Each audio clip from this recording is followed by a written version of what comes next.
Hello students, welcome to the Singhania Education. Today we are going to discuss ideal solution.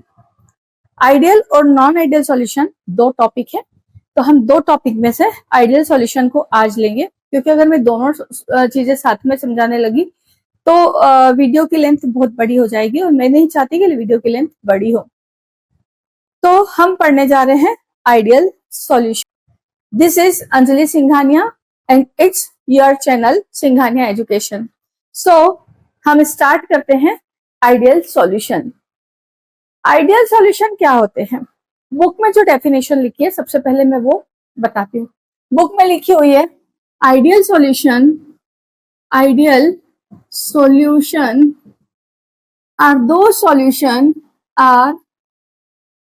those solution which follow Raoult's law।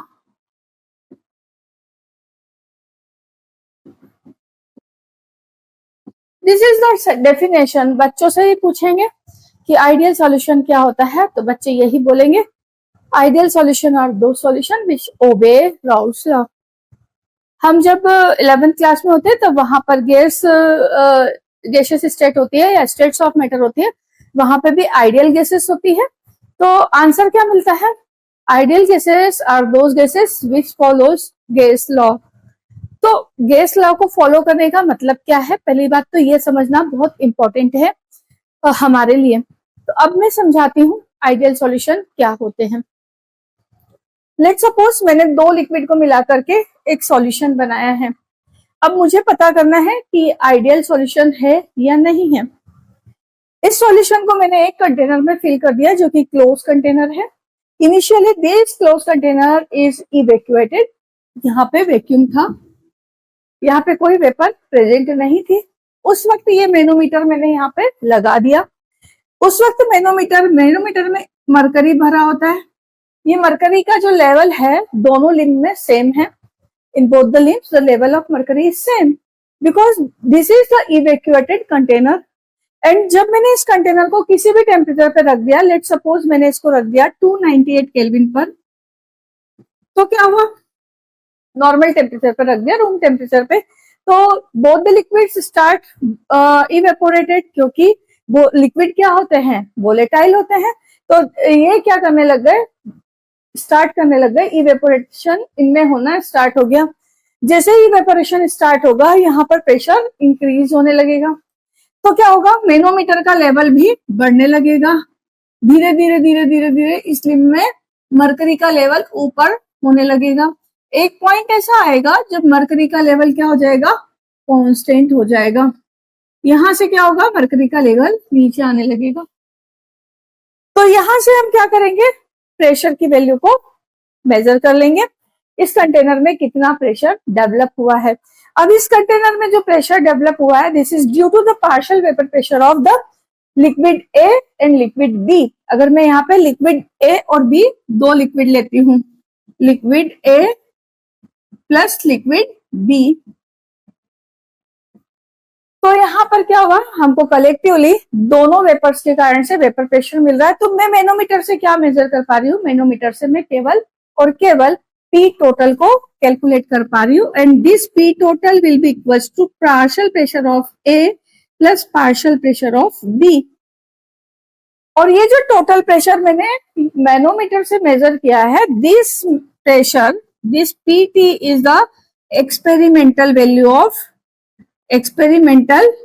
Of pressure, या इसको हम observed value भी बोल सकते हैं, क्योंकि मैंने इसको खुद मेजर किया है, खुद ऑब्जर्व किया है। तो this is the observed value of pressure. अब ये जो कंटेनर है इसमें दो लिक्विड का सॉल्यूशन मैंने खुद बनाया है। दिस मीन्स इन दोनों लिक्विड का मास मुझे पता है। तो I can also calculate the total pressure by using Raoult's law. And according to Raoult's law, the total pressure will be equals to partial pressure of A and mole fraction of A plus partial pressure of B not. Not का मतलब है pure liquid का partial pressure, और यहाँ पे क्या आएगा? XB। हम ये लॉ पढ़ चुके हैं। ये क्या है? Partial pressure of pure liquid A, this is partial pressure of pure liquid B. ये जो पार्शियल प्रेशर ऑफ ए और बी है, इसके ये क्या होते हैं? कांस्टेंट होते हैं किसी पर्टिकुलर टेम्परेचर पर। इनकी वैल्यू हमको अवेलेबल होती है स्टैंडर्ड टेबल में स्टैंडर्ड वैल्यू अवेलेबल होती है। वहां से हम इसको उठाकर रूम टेम्परेचर पर क्या वैल्यू है उसको यहाँ पे प्लेस कर सकते हैं। अब यहाँ पे क्योंकि दोनों लिक्विड का मास मैंने लिया है, मुझे पता है, तो मुझे मास पता है तो नंबर ऑफ मोल्स में कैलकुलेट कर सकती हूँ एंड देन मोल फ्रैक्शन को मैं कैलकुलेट कर सकती हूँ। इन दिस वे मैं क्या कर सकती हूँ? यहाँ से टोटल प्रेशर की वैल्यू को कैलकुलेट कर सकती हूँ। तो दिस टोटल प्रेशर जो हम कैलकुलेट करके निकालेंगे, इसको हम क्या बोलेंगे? Calculated vapour pressure, which is calculated by using Raoult's law. Now जो ये वैल्यू आई है इसको हम कैसे करेंगे? P A naught X A का मोल फ्रैक्शन क्या हो जाएगा? Number of moles of A upon number of moles of A plus number of moles of B plus P naught B number of moles of B upon number of moles of A plus number of moles of B. तो इस तरह से आप क्या कर सकते हो? यहाँ पे राउल्ट्स लॉ से टोटल प्रेशर को कैलकुलेट कर सकते हो। अगर ये सॉल्यूशन आइडियल है तो राउल्ट्स लॉ से कैलकुलेट करके जो वैल्यू निकाली है वो क्या होगी? एक्सपेरिमेंटल वैल्यू के इक्वल होगी टोटल प्रेशर की। तो अगर if solution is ideal then P total calculated will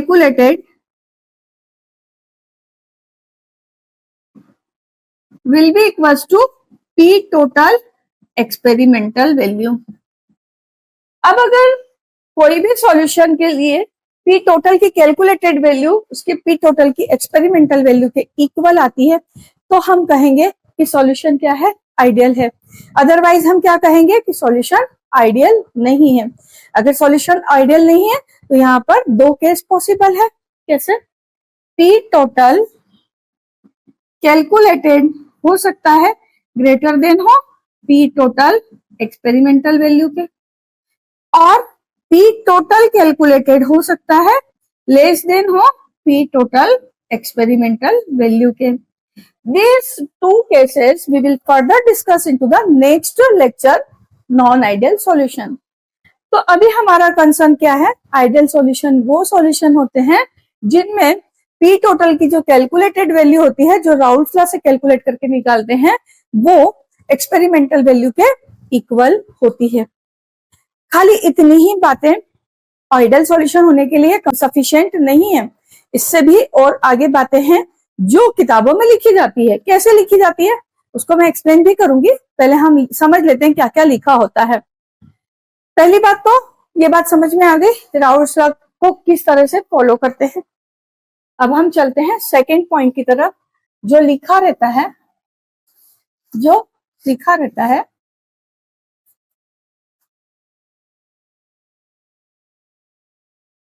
delta mixing H will be equals to 0। अगला पॉइंट लिखा होता है delta mixing V equals to 0 और delta S is greater than 0।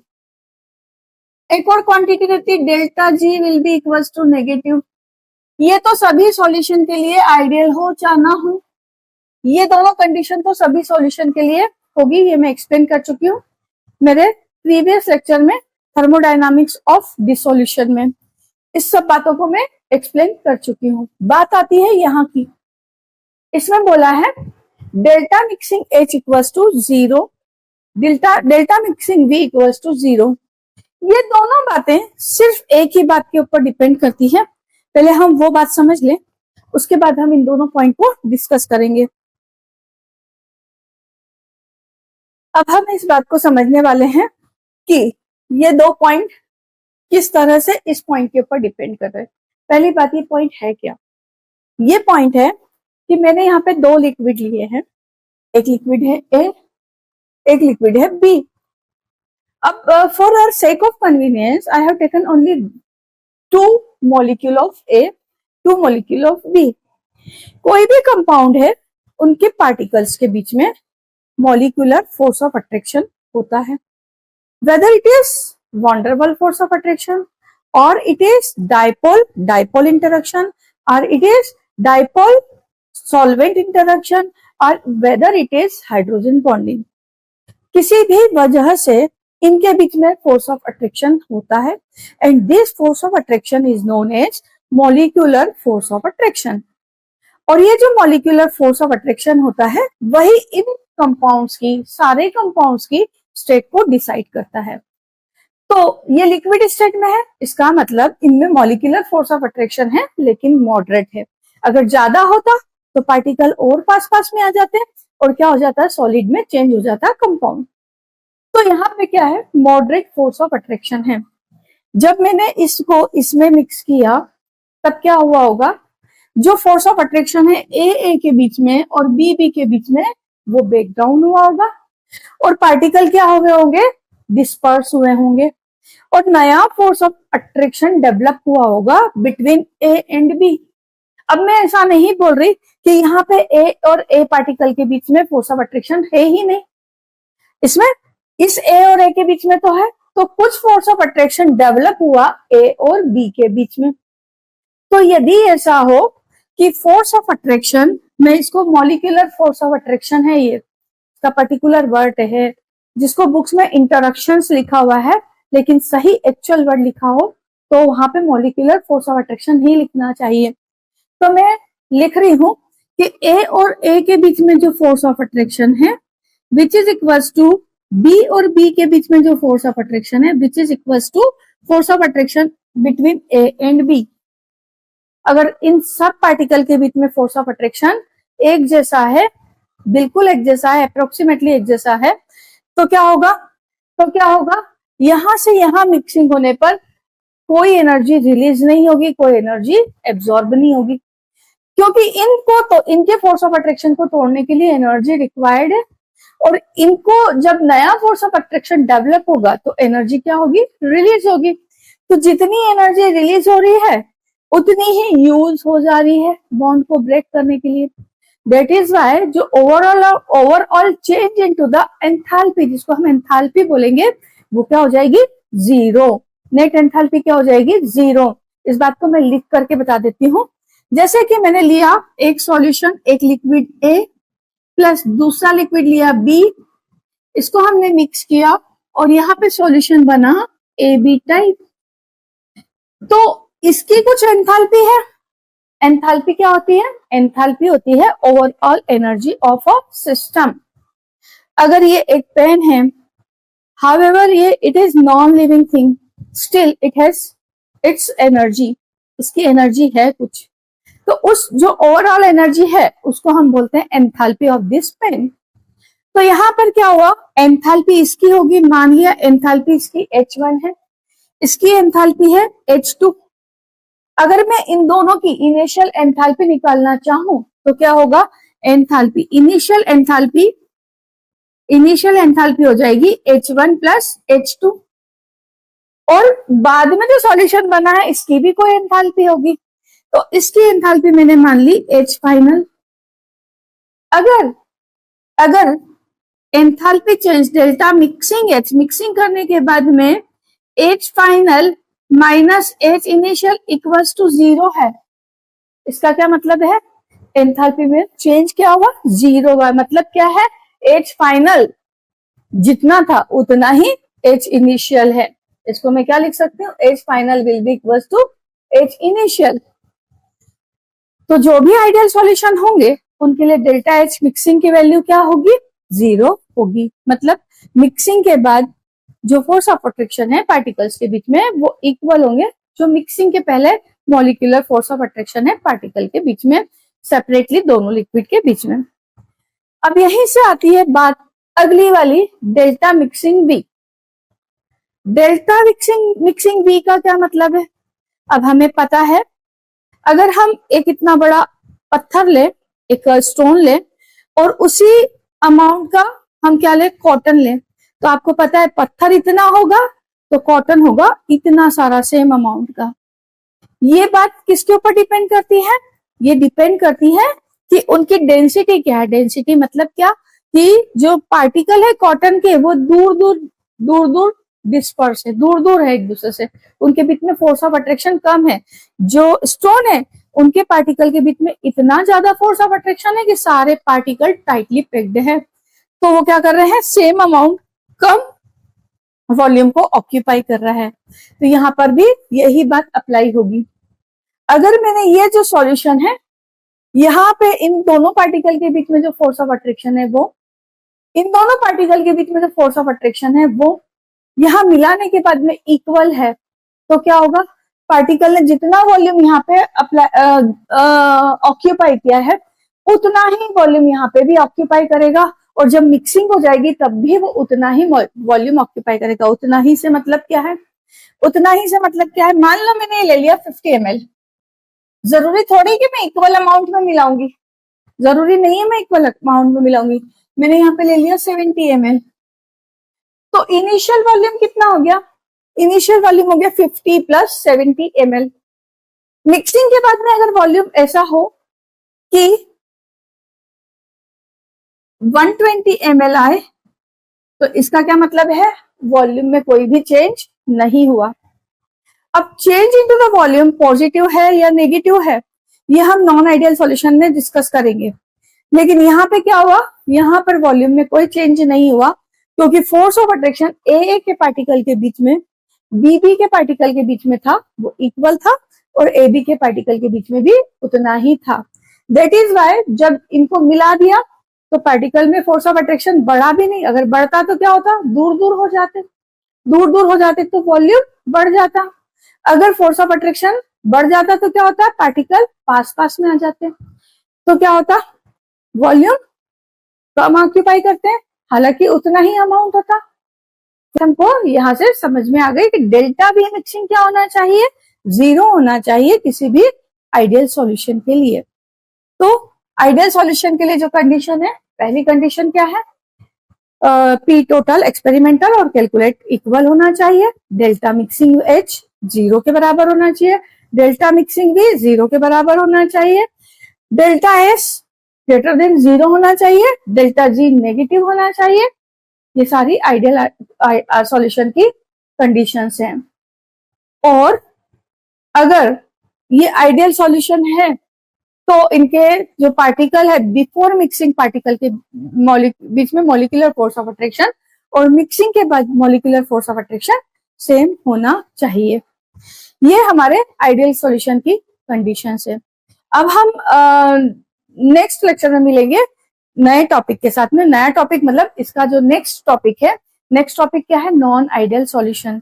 वहां पे हम समझेंगे कि नॉन आइडियल सॉल्यूशन क्या होते हैं, तो वहां पे हम पूरा इसको और डिस्कस करेंगे, तो और ज्यादा अच्छी क्लियरिटी के साथ में आपको समझ में आएगा। यहाँ पे मैंने एक आइडियल सॉल्यूशन होने के लिए 6 पॉइंट आपको एक्सप्लेन कर दिए हैं।